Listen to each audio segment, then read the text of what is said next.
Welcome to Pivotal Logic Tech Talk featuring Philly G.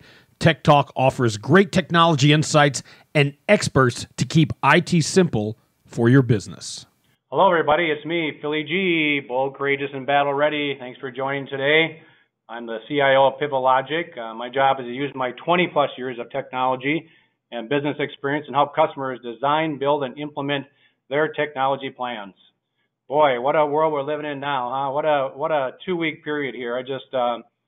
Heart is kind of sad, but my spirit is strong. I just hope everyone is doing well during this unusual and challenging time.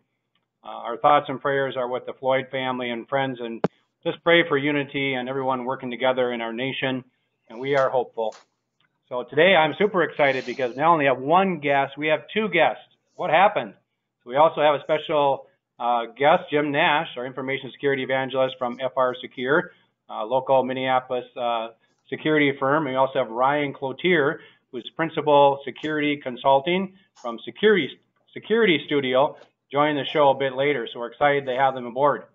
So for the next 20 to 30 minutes, we're going to be focused on keeping IT simple and secure by practical, straight tech talk from the technology experts on how to solve your IT challenges with practical advice and expert recommendation. So we help our clients. For the last, I'd say, 5 to 6 years, we've really come up with a proven process to get the results that our customers need. Whether it's cost savings, increased security posture, data protection, or cloud migration, we have this process that works. So this process is a result of helping hundreds of customers by understanding where they're at in their IT journey and helping to provide expert resources or manage IT services to meet the needs of the business. Depending on where you're at in the IT maturity scale on top, the 3 areas, plan it, build it, and manage it, you'll fall into one of those categories. Knowing where you're at will save you time and money and not fall victim to point solutions or siloed organizations, costing you time, money, and increased risk. For more information, you can visit pivotallogic.com. Today's Tech Talk is entitled Ensuring a Safe and Successful Return to School. This is a 2-part series, and today we're discussing part 1. We chose this topic because our schools have been asking, how do we need to be better prepared and properly protect our students and prepare for the fall and potential continuation of the pandemic and remote learning? Today's expert guests join us to discuss the state of K-12 education, information security, trends, and stats. We know that time is tight, and you will most likely need help to accomplish all these before September, and we are here to partner with you to ensure a safe and successful return to school. Let's meet today's expert guest. So I'd like to welcome Jim Nash and Ryan Cloutier to the call. Welcome, gentlemen. Thanks for having me back. I enjoyed our last podcast and look forward to this one very much. Yeah, fantastic. Hope you guys are enjoying the nice weather out there. And I know Jim was saying that he's the crappie slayer, so caught a bunch of crappies on his lake this morning. So that's pretty cool. Fishing's a great sport. It is. It is a great way to gain a little sanity. There you go. You ever catch those black crappies up in Brainerd? The things are like a pound. And they kind of breed in the water and they nibble on the top for bugs. And you take a regular hook with no bait and you pull them in one after another. Incredible. Yep, I have caught both the black and the white crappie species, and they're a lot of fun. Great action. Fantastic. So Ryan, how's your day going today?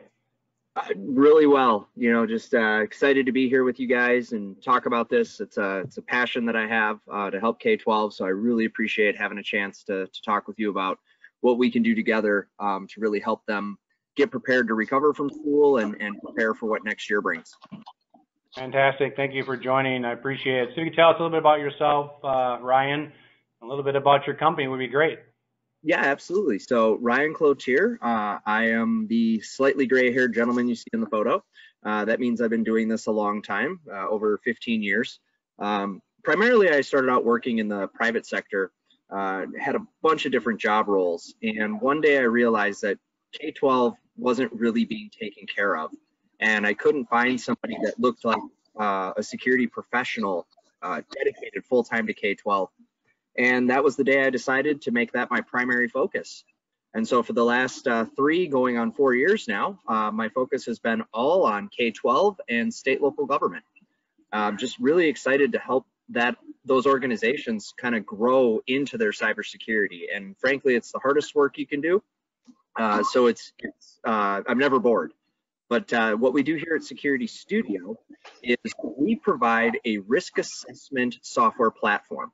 So our tool is used by security folk and regular businesses to assess their cyber risks so that they're able to figure out what they need to do, where they're going to spend that next security dollar, and how to prioritize. And that is the mission of Security Studio. Fantastic. Thank you, Ryan. I appreciate that overview. Fantastic. So, Jim, I know you joined us the last Tech Talk, but there's more people that were on the call last week. So why don't you give us a quick overview about yourself and FR Secure? Sure. So thank you again. I'm Jim Nash. I'm the information security evangelist at FR Secure. And my job is to do things like this, to spread information security or cybersecurity awareness around our country. And, you know, I have a sort of a dual role or a dual job role in my life. I'm also a Minnesota legislator. And in that role, I get to bring the same things that Ryan was just talking about from a state and local government perspective to bear, not just for the state, but also for FR Secure. And, you know, I get to have a couple of outlets. I'm on the governor's Blue Ribbon panel for IT reform, and I have driven a lot of folks crazy about making it very cybersecurity centric. So we're going to be seeing some fairly aggressive changes at the state level. But, you know, as it relates to FR Secure, the message to, I'll just call them other units of government, OGUs or government units, and schools are one of those because they have an elected board. They need people who are going to help them understand the need for cybersecurity and, quite honestly, probably hold their hand along the journey, because so many of them are IT generalists, and they need people like Ryan, myself, and Phil, you, to help them understand, one, what is their current state, what is their desired state, and how do they get there? So very happy to come back and be on the air with you again today and talk to your listeners. Yeah, fantastic. Thank you for that great overview. I appreciate it. So true. I mean, I think K-12 schools are, you know, they're overwhelmed. They're doing a good job, but there's certain areas they don't have the time or expertise or employees to get the job done, to get the results they're looking for. I know one of my customers called last week and asked him how it's going. He said, I got 2 people out sick today, and we got 2 people doing 168 trouble tickets. Mm-hmm. So we jumped in, we took kind of the first call for them, redirected the number to Pivot Logic. We took the calls, he gave us a script, we got them down in 2 days. But those are the kind of things that they really need help with. You know, so today, I mean, I'm just so happy and so thrilled and grateful today is between Ryan, Jim, and myself. We have over 60 years of experience in helping customers solve their biggest IT challenges. So it's going to be a great conversation, and here we go. The next one we're going to do is we're going to talk a little bit about the state of K-12 education, information security, trends and stats. So we have 4 of these. We're going to just talk through one at a time. So the first one, Jim's going to talk to this one. Go ahead. Yeah, so number one, as you can see on the screen, if you folks are following along, just over half, 51% of the student and educator data breaches that were measured in 2019 were due to the actions of school vendors, you know, a third-party vendor and or an outsourced IT vendor. And, you know, I will just say from my experience, and Ryan, you might want to chime in as well, that many of the vendors that tell school districts that they're going to provide them a completely soup to nuts outsourced solution probably are not covering the cybersecurity details that they should. And it's not surprising to see that a good number of the breaches that happen at a school are in this bucket due to the inactions of vendors. So, you know, I think that it's, go ahead, Ryan. Well, I would add to that, Jim. I would say that out of all the verticals, all the industries, K-12 has an incredibly large reliance on outsource. They use a tremendous amount of third-party solutions to deliver education to students.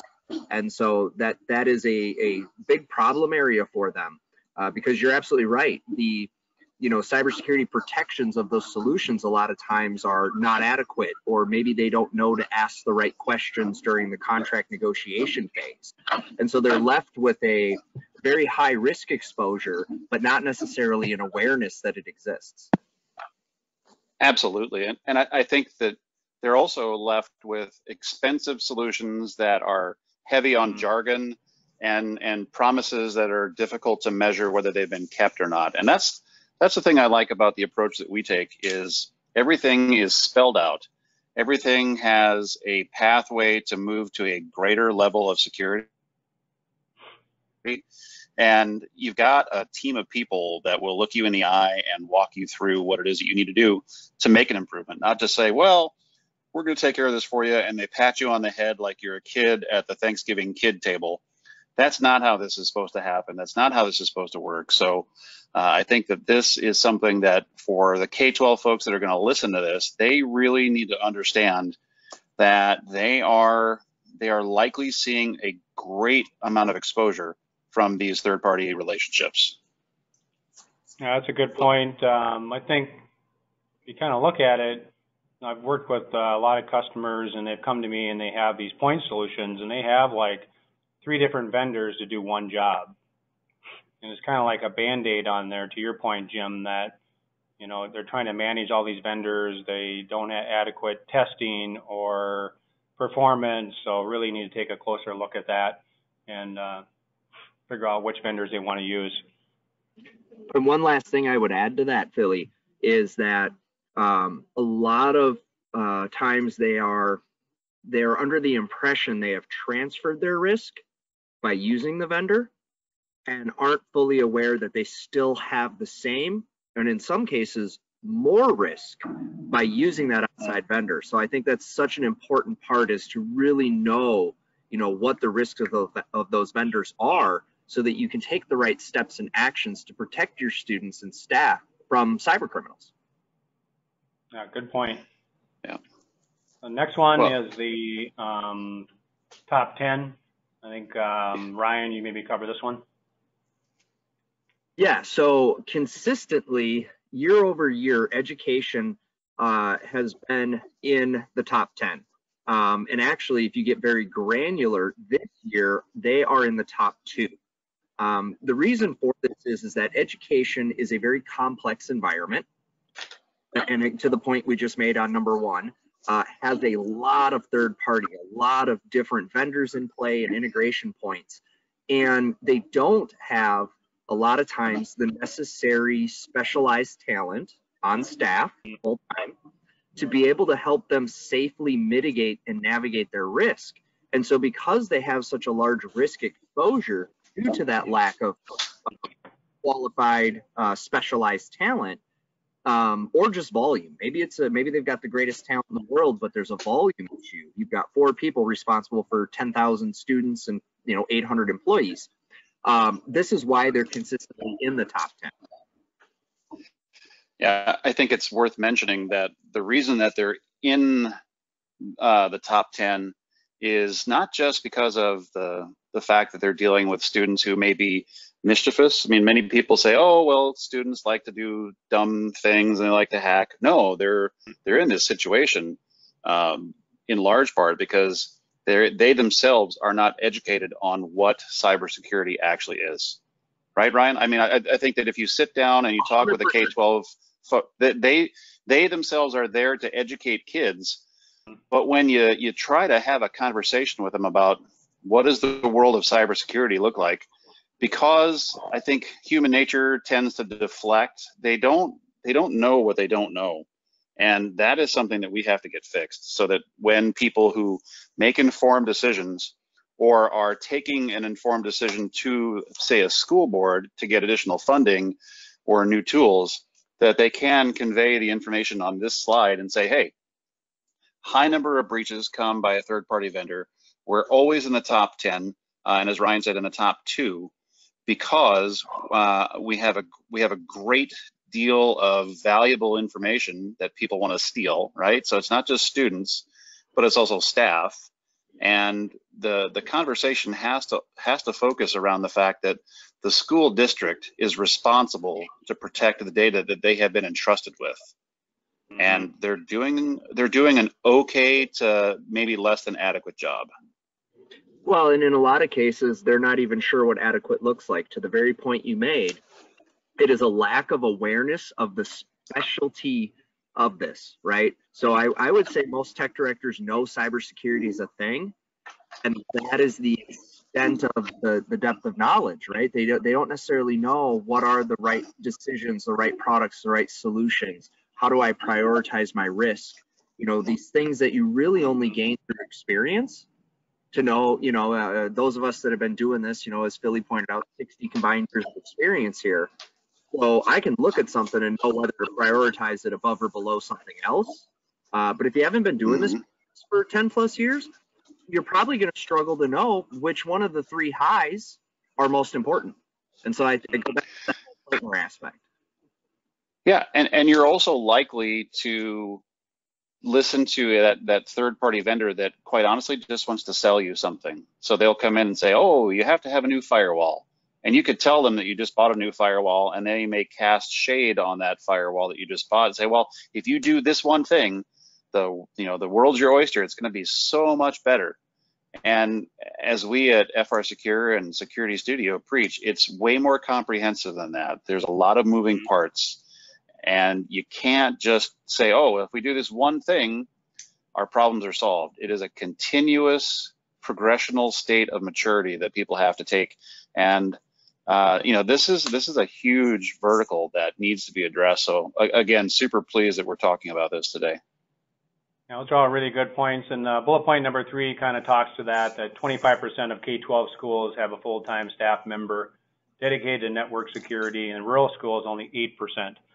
So I think the challenges I see with working with superintendents, working with directors of IT, is a budgeting issue. I mean, they don't necessarily have the budget, or always hasn't been like the top priority for the budget. So I think what we've seen here in the last 3 months is the ability to reach out, have a conversation, understand your current state, have an assessment, and use that findings as a business case to be able to get more funding for security. Yep, exactly.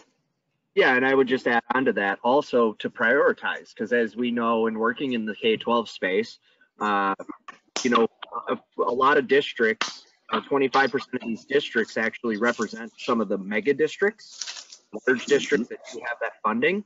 I think when you get into the average school district, what you find is a person that has taken on more job roles than can conceivably be successfully completed in a day. And those folks, they need help. They need that additional resource to turn to help offset that. And I do think it is part budgeting, but I also think it comes down to prioritization. So if I have 50 million things to address, which ones can I actually get done today? And did I just burn a whole day being overwhelmed by this laundry list of things and do my best guess and maybe doing something to figure out, where if you reach out to an expert, you can get that answer in seconds.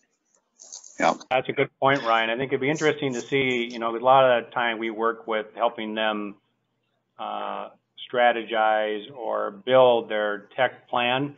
Typically it's a 5-year, but lately it's been like a 3-year plan, just because things are changing so much. It'd be interesting to look at the current tech plan that they have and see if these items that we're talking about are lining up to where they see those priorities, right? And making sure they're investing those resources, time, and money into those priorities for their school. Really good. Yeah. That plays well into number 4. I'll just jump into number 4 here. Yeah. Part of that plan too is understanding that not every bright, new, shiny piece of tech is something that you want to put inside of your environment or make available to your students. You see on the screen here that education has 5 times more tools for users to tunnel through. And why is that? And, Ryan, you can speak to this too, because you deal with some of the ed vendor stuff. Everybody has a solution, and they all have these competing constituencies, and they all have evaluation copies or free copies or cheap copies or whatever. So quite literally, sometimes you get things brought into a school district that competes with another piece of tech that's already installed in the school district, and they stand them both up. And after a while, you've got so many things going on, and you may not patch, and you may not update, you may not be very diligent about those things. And eventually it's going to wind up compromising you. But, I think there's also a conversation to be had around the BYOD exercise that many school districts go through as well, because students bringing in their devices, like an iPad or a tablet or their own laptop, and then getting onto the network, that's a policy decision that not every school district is making. So Ryan, why don't you chime in on that too? So I'll take that even a step deeper. The issue actually is most districts don't know what's in their environment. I actually have been, this whole year, I've been working with districts. So one of the things I do is I'm a virtual chief information security officer to school districts across the nation. And we've been working through application vetting because this shadow IT is so prevalent in schools. The teachers, a lot of times they have local admin. They have the ability to go and download and install this new free app, to your point, Jim, which may be in direct conflict or competition to an existing solution. And the tech department has no idea this has occurred because there is no adequate inventory. And I'm being generalized here, but I am speaking on behalf of most school districts in the United States right now when I say this. There is not a robust, complete application inventory, so they don't even know what's in the environment. And the districts that have had great success are the ones that start to take that inventory, work with their curriculum folks to say, you can't just onboard an application. There's a request process. You want to introduce an app, you got to go through the vetting and request process. Some states, for example, Illinois being one of them, now has a law that requires thorough vetting of the privacy and security practices of any vendor within the school district. So you can imagine the mountain of work they have in front of them to go try to figure out, even in a small district of 5,000 kids, right? Medium, small, medium, 5,000 kids, they're running about 8,000 applications. Yeah, I think that it's an important thing that I've seen both at the state of Minnesota and in other places, is that many of them don't even have an application catalog that they can point to. So they just have stuff randomly running on or in their environment, and they're just okay if it's running, because particularly in a K-12, you look at the air quotes, it's for the children. If it promotes learning, then it has to be good. But if it's competing for resources and opens your student and your environment and your employees up for compromise, then is it actually a good thing? Well, and I think that comes down to the power of the curriculum folks. So now you've touched on the politics of a school. Curriculum generally has the highest degree of power in the hierarchy of the school because they are the last mile. They are where the education gets delivered. So to your point, Jim, about, if it's good for learning, it's good for the kids, they don't necessarily factor in to a point that Philly made earlier. You don't know what you don't know. So they don't know the risks that they're exposing themselves, the district or the children to.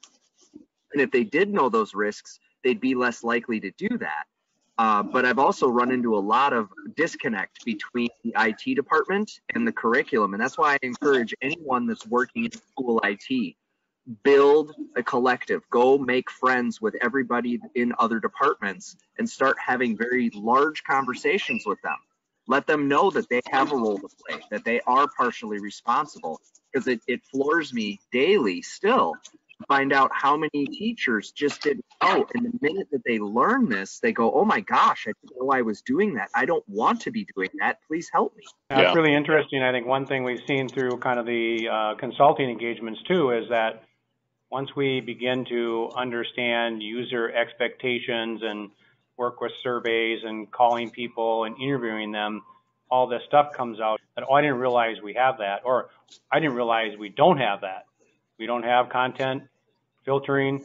We don't have a backup of our data, so it's really kind of eye-opening. So it's really important to understand what you don't know. If you're asking yourself, where do we go next and how do we get there? You can visit us at pivologic.com/contact to schedule a free discovery call with our expert guest and myself to discuss your current situation and the best path forward for you and your school. I want to thank our expert guests, Jim Nash and Ryan Cloutier, for joining today and shedding their light and wisdom to help K-12 schools safely and successfully return to school. Next week, we'll be discussing part 2 of the series, which includes the top 3 challenges for K-12 schools. We'll also be sharing the top 4 recommendations for K-12 schools to ensuring a safe and successful return to school. See you next time on PivoLogic's Tech Talk featuring me, Billy G. Have a blessed day.